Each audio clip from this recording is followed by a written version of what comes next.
Today we are going to learn Vivaldi Spring. Now this is only the baby beginner version, but I still love it because it has the main melody, it has all of the meat of the more complicated, difficult Vivaldi Spring, but even though you're just beginning, you can still learn this piece. Okay, so you can go to my website, stringexpert.com, or in the comment section, I actually put the link for the sheet music. So you can click on that and then you have the music so you can work on this piece. So from the beginning of this piece, we want to, first of all, really focus in on our bowing. Each individual stroke needs to be very clear and detached and have a little bit of space in it. And then the other thing that we need to pay attention to is dynamics. They're everywhere in this piece, and it's so important to making this piece sound interesting. And then finally, we're going to learn about a trill, and that's the entire piece. Okay, so starting from the beginning, we start with an up bow. Now this is really important because we want to do the up bow, and then each note after that needs to be very distinct and clear. So we have D for the up bow, and then we have F sharp, F sharp, F sharp, then E, D, and then A. Let's try that again. Spend a lot of time working on this phrase. This is the introduction. It says, hey, I'm playing Vivaldi Spring. You should know this song. Everybody knows this song. Pay attention. Okay, then moving on, we have A, G natural, which is a low second finger. So make sure your second finger is right next to your first finger. And then we have F sharp, E, D. And then A. Let's go a little slower.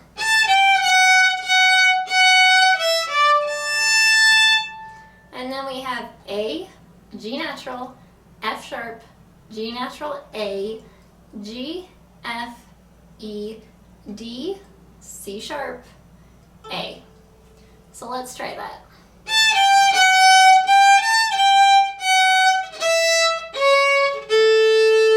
So let's try the whole first line.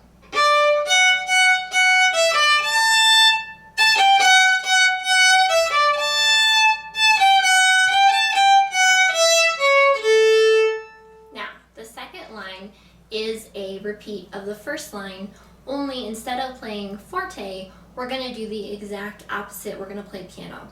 What's very unique and distinctive about this piece is the use of dynamics. It's very broad and very dramatic in this piece. So we start out with forte. We're loud and in charge. And then we're going to go down to piano, so we're going to be extremely quiet. So remember, in order to play piano, the first thing that we're going to do is sort of turn our bow in. So we're not using all of the horsehair, we're only going to use a little bit of the horsehair. And then instead of using our whole bow, we're just going to use a smaller portion of it. And we're going to try and stay light and still use some bow, not, don't just do like a little 1-inchers, but try and stay light and loose. So line number 2 is, for the most part, a repeat of line number 1. So we have D, F sharp, F sharp, F sharp, E, D, A. Then we have A, G natural, F sharp, E, D, A. Then we have A, G, F sharp, G, A, G, F sharp, E.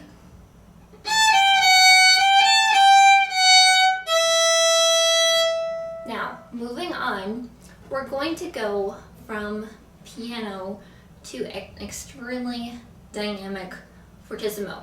So we woke everybody up, then we put them to sleep with our nice little melody in the middle. Now we're going to wake them up again.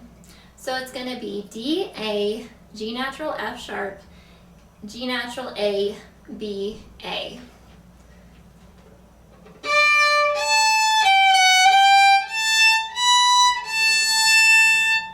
And then it repeats itself. So we have a couple of different options. I like to just go like a mezzo forte. So it's a little bit louder, so you have a little bit of contrast, but not as loud as the forte.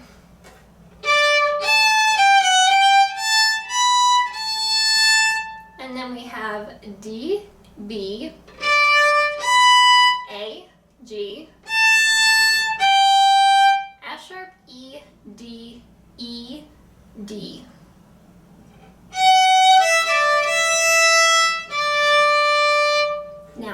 you notice on the E, we have this funky little marking called TR.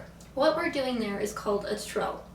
So a trill is when we start with the note that's written, and then we go to the next note name up, and it stays within the key signature.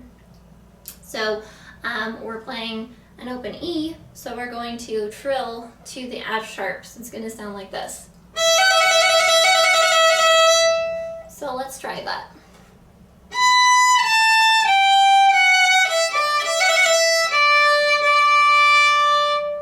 So going on, we have the next section, which you can do either piano or forte. I've seen it both ways. I kind of like it forte. And then I go back to piano for the next section, which is just repeating the same notes that we had in the line above it. Now here I like to have a crescendo. So a crescendo is when we have like a V symbol and we're gonna get louder. So we're gonna start and we're trying to get louder and louder and louder. So let's try that for the end of this piece.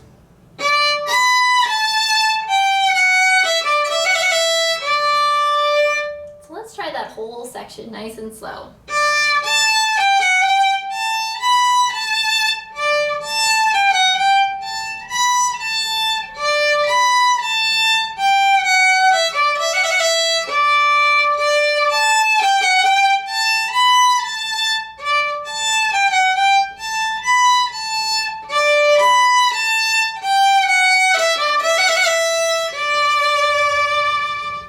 Now there's also the symbol which is RIT, or ritardando, which means to go slower and sort of retire at the end of the piece.